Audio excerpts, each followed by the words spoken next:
से बोलिए सद्गुरुदेव भगवान की जय।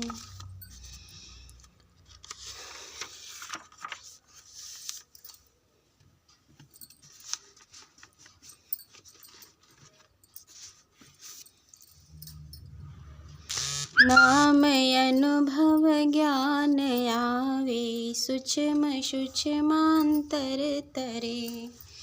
मन बुद्धि वाणी गम नहीं है, प्रकृति मंडल से परे। काम बहु माया पसारे, ज्ञान बझ संसार में। ज्ञान बिनु नहीं नाम पावे, नाम बिनु दुख काल में।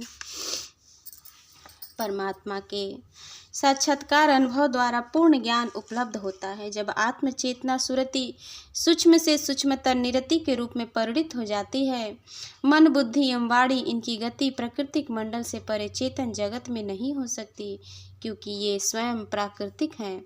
आत्मा प्रकृति के साथ जब तक रहती है तब तक माया विभिन्न प्रकार के कामनाओं का जाल पसारे रहती है, जिससे आत्मा का ज्ञान जगत में फंसा रह जाता है। चेतन परम पुरुष के ज्ञान के बिना सत्य नाम सार शब्द की प्राप्ति नहीं हो सकती, और बिना परम सत्ता के ज्ञान और साक्षात अनुभव के जीवन काल के चक्र में पड़कर दुख का अनुभव करता है। अतः सद्गुरु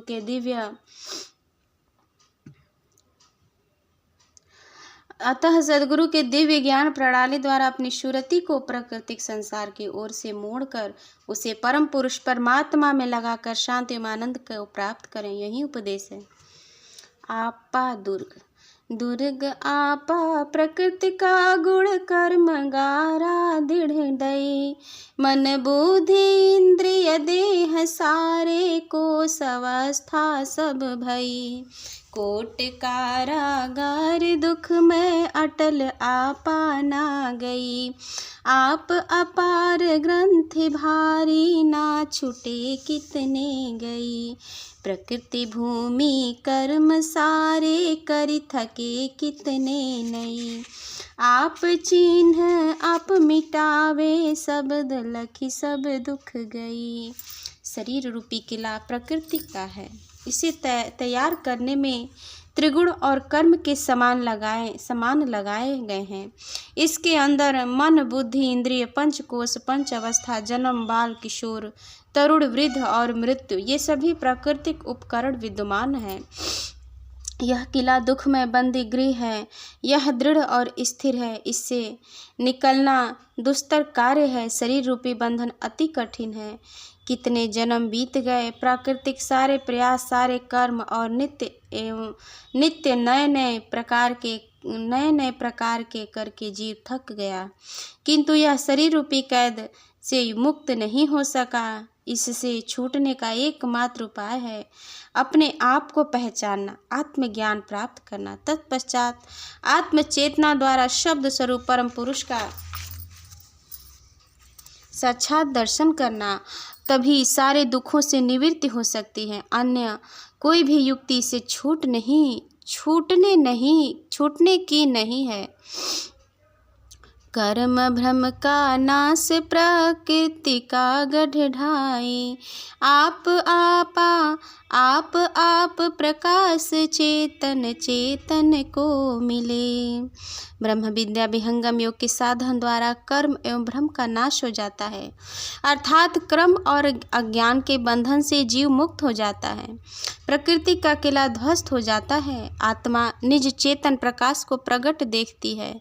चेतन आत्मा का चेतन परमात्मा से योग होता है और दिव्य ज्ञान एवं आनंद की अनुभूति योगी को उपलब्ध होती है।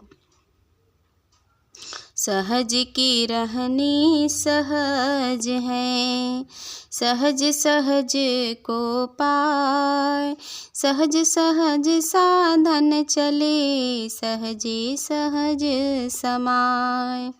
सहज रहनी पर श्रेष्ठ है, बिरला भेदी जान।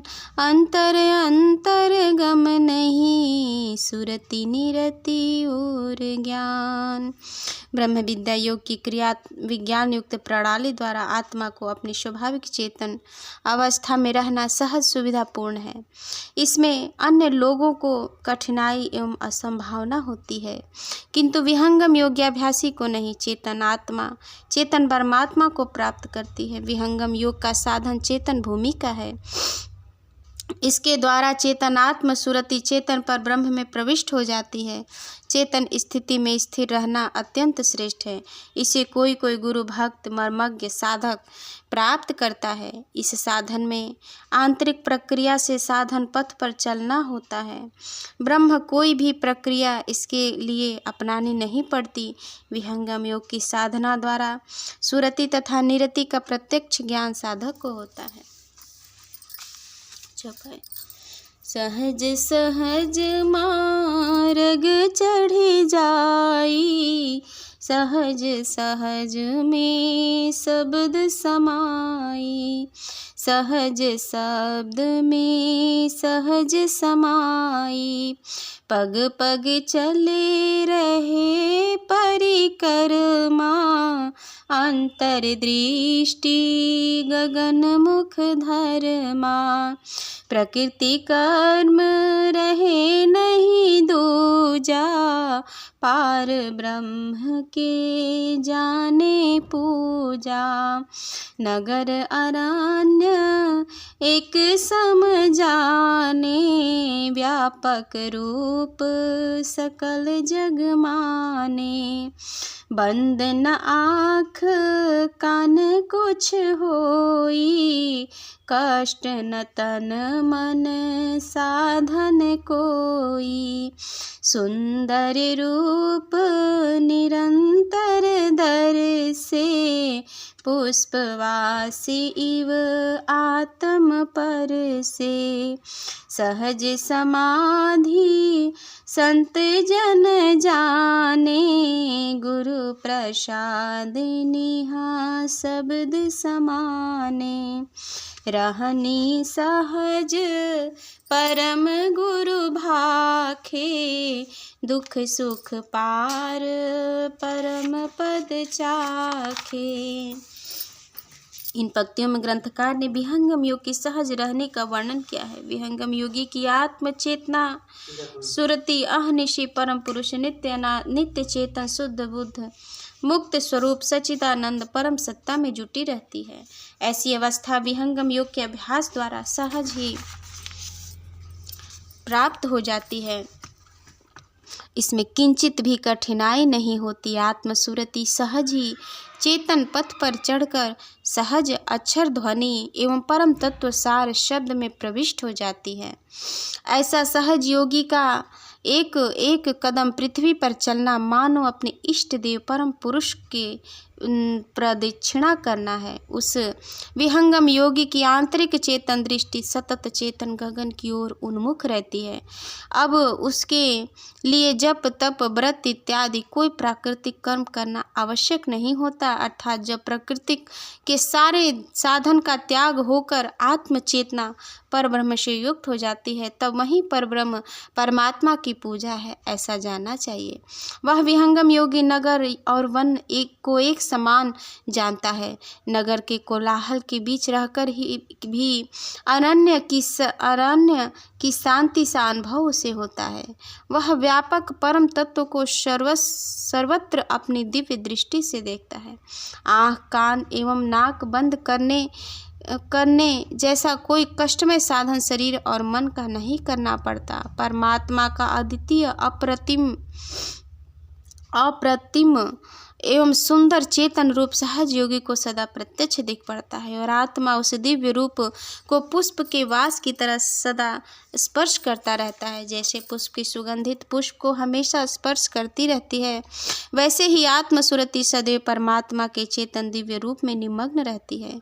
संतों को इस सहज समाधि का ज्ञान होता है और गुरु कृपा से वे निःशब्द महामंडल में प्रविष्ट हो जाते हैं। इस सहज समाधि के विज्ञान को नित्य अनादि सद्गुरु ने बतलाया है।